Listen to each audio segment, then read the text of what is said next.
ባለቤቴ ከአሜሪካ ሲመጣ አንድ ማዕት ኮንዶም በቦርሳ ሞልቶ መጣ። ምን ልታረገው ነው? ልትነፋው ነው እንዴ ስለው ሂጂ ባክሽ ብሎ ወደ ትውልድ ሀገሩ ሄዳለች። ከዛም ያመጣልኝ ስልክ ውስጥ ገብቼ ቴሌግራም ጆይን ለማድረግ ስልኩን ስከፍተው የ7 ሴቶች እርቃን ቪዲዮ አገኘው። ለካስ ባለቤቴ አሜሪካ ቁጭ ብሎ ከተለያዩ ሴቶች ጋር አገባቸዋለሁ እወስዳቸዋለሁ እያለ እርቃን ቪዲዮ ራሳቸውን እያረኩ እንዲልኩለት ያደርጋላችሁ። ኢቨን ስቲል እኔ ቪዲዮን አይቻልም። አንዷማ ማለት ነው ትልቅ ሴቲቱ አሮጊት ነች። እወስድሻለሁ የብሬንም ነግራችሁ ፓስፖርት አውጪ መቼ ነው ቆይ ትለዋለች። አንድ ሁልጊዜ በቃ የምትፈልገኝ ለዚህ ለሴክስ ብቻ ነው በቃ ሁልጊዜ ቪዲዮ እንድልክልህ ነው ትለዋለች። ኢቨን የተጻጻፉትንም ስላየው በቃ ሻወር እየወሰደች በቃ እርቃን እንጃ። ኧረ ተው ሴቶች፣ ኧረ ተው እንዴ! በዚህ ልክ ለገንዘብ ራስን አሳልፎ መሸጥ እንዴ!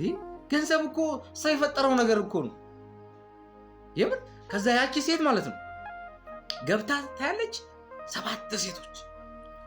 ለሁሉም ተስፋ ይሰጣቸዋል። አገባችኋለሁ፣ እወስዳችኋለሁ፣ ቶሎ ፓስፖርት አውጡ በቃ። እነሱ ደግሞ በቃ መቼ ነው እቺ የትልቋ ሴትዮ በትንሹ ማለት ነው 55 ዓመት ይሆናታል። 55 ዓመት በቃ አንተ ለዚህ ነው እንደምፈልገኝ ትለዋለች። ቪዲዮ እንደዚህ ስሪ ይላታል። በቃ የሚያወራቸው በቃ ስለ ሴክሹዋል ብቻ ነው። እንደዚህ አርገሽ፣ እንደዚህ ሆነሽ፣ እንደዚህ ተገልብጠሽ፣ እንደዚህ እያልሽ። የምር ሴቶች እናንተ በእግዚአብሔር አምሳል የተፈጠራችሁ ሰው ናችሁ። ሴትነታችሁን በዚህ ልክ አታዝቅጡት። የምሬን ነገር ክብራችሁን ጠብቁ። ገንዘብ እኮ ይመጣል ይሄዳል። እንዴ አትሰሪም እንዴ እንደዚህ? እኔ አሁን ያንቺን እንትን አይቼዋለሁ። እንደዚህ አይነት ሰው ሞራሉም ስለሌለኝ እንጂ ያንን ቪዲዮ ብፖስተው ወይ ለሆነ ሰው ብሸጠው፣ ግን ያንን አላደርገው።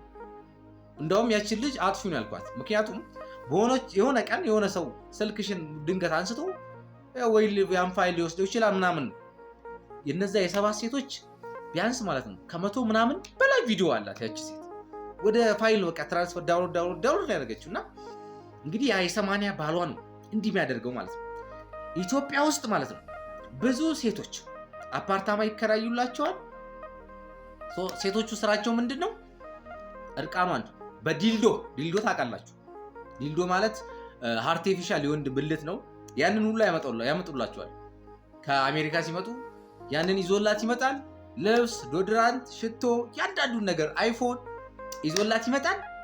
የእሷ ስራ በዛ አይፎን በዛ ዲልዶ ራሷን እንትን እያረካች ራሷን እንትን እያለች መላክ ብቻ ነው።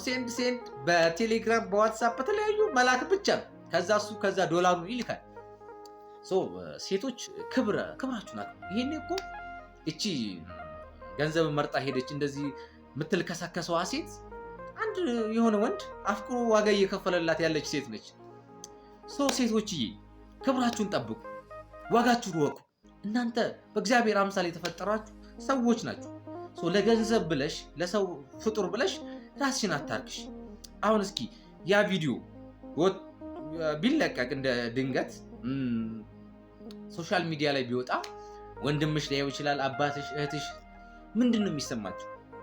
ታምናላችሁ? ችግራችሁ እኮ እናንተ የገንዘብ ፍላጎት አስክሯችኋል። ያን ቪዲዮ ቢለቅብኝስ፣ ያን ቪዲዮ እንትን ቢያደርግብኝስ የሚለው ሀሳብ አይመጣም አእምሯችሁ ላይ። ሴቶች አትሸወዱ።